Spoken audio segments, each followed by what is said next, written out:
पुन्हा एकदा माझ्या युट्यूब चॅनल मध्ये आपल्या सर्वांचं हार्दिक स्वागत आहे। तर बघा मित्रांनो, विशेष संवर्ग भाग 2 यामधून जे काही पसंतीक्रम भरलेले होते, हे पसंतीक्रम भरल्यानंतर यानंतर पुढील जे पत्रक काढलेलं आहे ते म्हणजे विशेष संवर्ग भाग 2 मधील जे काही अर्ज केलेले शिक्षक आहेत, अशा शिक्षकांनी आपला ऑनलाईन भरलेला जो काही अर्ज आहे तो 2 प्रतीमध्ये दिनांक 23/7/2025 रोजी गट शिक्षण अधिकारी कार्यालयात जमा करायचा आहे। तो तपासून घ्यायचा आहे व त्याचा अहवाल दिनांक 24/7/2025 रोजी जिल्हा कार्यालयात सादर करण्याची दक्षता ही घेण्यात यावी, अशा प्रकारे सूचना या देण्यात आलेल्या आहेत।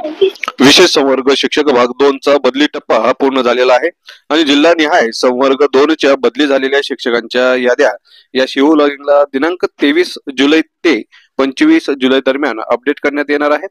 दिनांक 25/7/2025 रोजी सुधारित रिक्त पदांची यादी ही प्रसिद्ध करण्यात येणार आहे। यानंतर बदली अधिकार प्राप्त जे की शिक्षक आहेत, अशा शिक्षकांचा टप्पा दिनांक 26/7/2025 रोजी सुरू होत आहे। बदली अधिकार प्राप्त असलेल्या शिक्षकांचा दिनांक 26/7/2025 ते 29/7/2025 या कालावधीमध्ये पसंती क्रम भरण्याची जी प्रक्रिया आहे ही सुरू राहणार आहे आणि बदली अधिकार प्राप्त शिक्षक म्हणजेच संवर्ग 3 मधील जे शिक्षक आहेत, अशा शिक्षकांनी बदलीकरिता प्राधान्यक्रम भरत असताना कोणकोणत्या मुद्द्यांचा विचार करावा, हे जीआर मधील सर्व मुद्दे या ठिकाणी आपण देत आहोत। तर बघा, बदली अधिकार प्राप्त जे शिक्षक आहेत, ज्या शिक्षकांनी अवघड क्षेत्रात सलग 3 वर्ष सेवा एक किंवा अनेक शाळांवर पूर्ण केलेली आहे, अशा शिक्षकांना बदली अधिकार प्राप्त शिक्षक या टप्प्यावर बदलीकरिता अर्ज करता येणार आहे। त्यानंतर जीआर मधील जो 4.4.3 हा मुद्दा आहे, यानुसार जर बघितलं तर बदली अधिकार प्राप्त शिक्षकांचा प्राधान्यक्रम हा त्यांच्या अवघड क्षेत्रातील सलग सेवेतील रुजू दिनांकावर ठरवण्यात येईल। येथे जिल्हा सेवा ज्येष्ठतेचा विचार हा केला जाणार नाही। त्यानंतर जीआर मधील 4.4.5 हा जो मुद्दा आहे, त्याचा जर विचार केला तर बघा, सद्य परिस्थितीमध्ये बदली अधिकार प्राप्त शिक्षकांना जिल्ह्यातील समानीकरणा व्यतिरिक्त उर्वरित सर्व रिक्त जागा व उर्वरित बदली पात्र शिक्षकांच्या जागा या प्राधान्यक्रम भरण्यासाठी दाखवण्यात येणार आहेत। आणि बदली अधिकार प्राप्त शिक्षक जे आहेत, या शिक्षकांना बदली पोर्टलवर बदलीकरिता होकार किंवा नकार देण्याची सुविधा ही सुद्धा उपलब्ध असणार आहे। बदली अधिकार प्राप्त शिक्षकांनी जर बदलीला नकार म्हणजेच नो निवडून आपला फॉर्म सबमिट केलेला असेल तर त्यांची बदली होणार नाही। तसेच ज्या बदली अधिकार प्राप्त शिक्षकांनी त्यांना बदली हवी असल्यामुळे यस निवडून आपल्याला प्राधान्यक्रम दिलेला असेल तर अशा शिक्षकांची बदली त्यांच्या प्राधान्यक्रमानुसार करण्यात येईल। जर त्यांच्या प्राधान्यक्रमानुसार बदली देणे शक्य न झाल्यास त्यांची बदली होणार नाही। ज्या शिक्षकांना अवघड क्षेत्रातून बदली नको असेल व असे शिक्षक बदली पात्र नसतील तर अशा शिक्षकांनी पसंती क्रम भरू नये।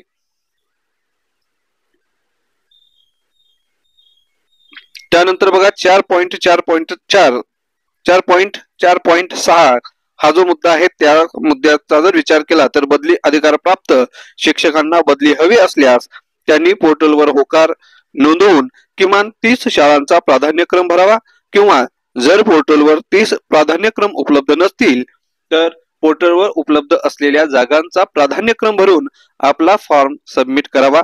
आपण बदलीकरिता होकार नोंदवल्यामुळे आपल्या प्राधान्यक्रमानुसार शाळा देण्याचा प्रयत्न हे पोर्टल करेल, परंतु जर आपल्या प्राधान्यक्रमानुसार आपणास शाळा मिळाली नाही तर आपली बदली होणार नाही। परंतु असे शिक्षक जर बदली पात्र यादीमध्ये येत असतील तर त्यांची बदली पात्र टप्प्यावर बदली निश्चित केली जाईल। यानंतर जीआर मधील 4.2.6 मुद्दा जो आहे तो बघा, बदली अधिकार प्राप्त शिक्षकांनी यापूर्वी संवर्ग 1 किंवा संवर्ग 2 मधून बदली अर्ज केलेला असेल, परंतु त्या बदली प्रक्रियेमध्ये त्यांना शाळा मिळाली नसेल तर अशा शिक्षकांना पुन्हा बदली अधिकार प्राप्त शिक्षकांच्या बदली टप्प्यामध्ये बदली करिता अर्ज करण्याची सुविधा हे देण्यात येईल। त्यानंतर पुढील जो मुद्दा आहे तो आहे, बदली अधिकार प्राप्त शिक्षकांनी पसंती क्रम देताना पोर्टलवर 30 शाळांपेक्षा जास्त शाळा उपलब्ध असल्यास 30 शाळांची पसंती क्रम देणे अनिवार्य राहील, अथवा जेवढ्या शाळा शिल्लक आहे तेवढ्या पसंती क्रम देणे अनिवार्य राहील, अन्यथा आपला जो फॉर्म आहे हा सबमिट होणार नाही। त्यानंतर 4.4.5 बदली अधिकार प्राप्त शिक्षक अवघड क्षेत्रामध्ये रिक्त जागा किंवा बदली पात्र शिक्षकांच्या जागा उपलब्ध असल्यास पुन्हा अवघड क्षेत्रामध्ये बदली मागू शकतात. त्यानंतर 4.4.7 हा जो मुद्दा आहे, यामध्ये बदली अधिकार प्राप्त शिक्षक यादीतील ज्या शिक्षकांची यापूर्वी बदली पती पत्नी एक युनिट मधून घेतलेली आहे किंवा संवर्ग शिक्षक भाग 2 मधून बदली घेतलेली आहे किंवा सध्या कार्यरत असलेल्या क्षेत्रामध्ये पती पत्नीच्या शाळांमध्ये अंतर 30 किलोमीटरच्या आत आहे, असे शिक्षक बदली अधिकार प्राप्त शिक्षक या संवर्गातून एक युनिटचा लाभ घेऊ शकतात. 4.4.7 याच्यामधील पुढील मुद्दा जो आहे तो म्हणजे बदली अधिकार प्राप्त शिक्षकाचा जोडीदार जर सर्वसाधारण क्षेत्रामध्ये 30 किलोमीटरच्या आत कार्यरत असेल तरी सुद्धा एक युनिटचा लाभ घेऊ शकतात. अशा प्रकारे बदली अधिकार प्राप्त शिक्षक हे वरील मुद्द्यांचा विचार करून आपण पसंतीक्रम हे भरावेत.